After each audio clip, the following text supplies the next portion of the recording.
talk about Biden administration and what they're doing to combat some of the ways China is looking to profit off of the green energy transition. Yeah, this is a set of rules that the administration came out with following, sometimes I mix up his pieces of legislation, but I think it's Inflation Reduction Act that had the EV credits. Part of that piece of legislation included kind of anti-China language because, and honestly, a big part of it was getting Joe Manchin's vote. He was worried about too many of these jobs that are higher up the value chain or higher up the supply chain from going to China, and he wanted more the credits to be given to EV manufacturers and customers of those made with materials and parts from the U.S. So this guidance specifically said vehicles with batteries or critical minerals from companies from China, Russia, North Korea, or Iran would not be eligible for $6 billion allocated to a battery manufacturing and grant program, nor the $7,500 consumer EV tax credit. Now, there are some exceptions to the critical minerals in these rules, but the Biden administration said that the minerals that are accepted make up only 2% of the batteries. However, that was not okay with Manchin. He blasted the exemption, and he quoted the law as saying the vehicles are ineligible for credits if any of the critical minerals are from one of the countries on the banned list. So who knows? Maybe this gets taken to court. Maybe these rules are tweaked a little bit because of the initial legislation that was passed. No, I mean, listen, we talked about the supply chain of these EVs. So as we know, a lot of these resources are only found in China, manganese being the most prominent. We've talked about that before in our deep dive on electric vehicles. If you haven't seen it, go check it out. Yeah.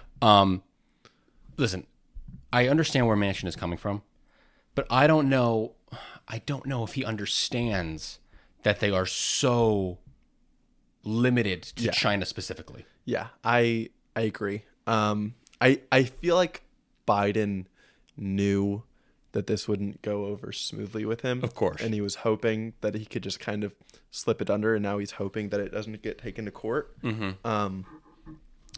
Because it will just completely kneecap them, right, to not be able to import any of these from China.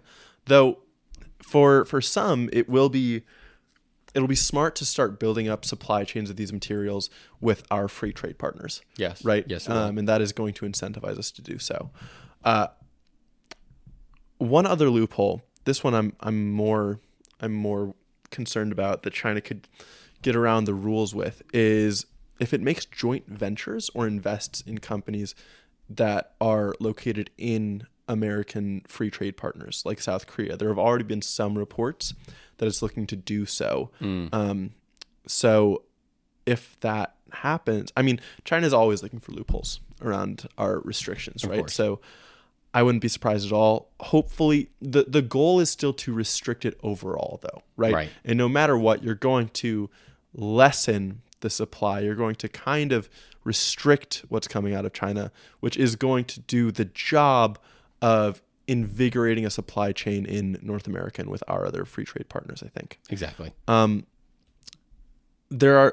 also think the rules are they're broad enough to cover a lot of what China might try to do, right? It says that these companies the companies that make the materials or parts that can't be in the EVs or that make the EVs, they can't be incorporated or domiciled in the countries of note. Mm-hmm.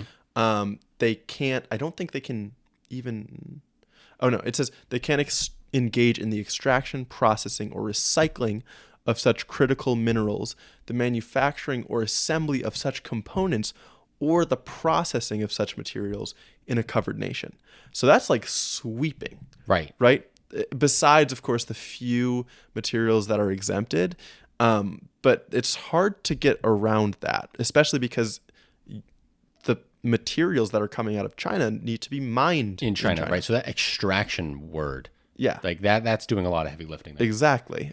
And then the other point that they have is that the company can't be over 25% owned by any of those covered nations. So that helps what you were talking about. If China goes into a joint venture in South Korea, they can't even own more than 25% of the company anyway. Yeah. So it's almost like it's not even benefiting China to that large of an extent, even if they did partner with it, right? Exactly. So it's restricted heavily, even if not completely. So I think the rules are going to be pretty effective. Okay.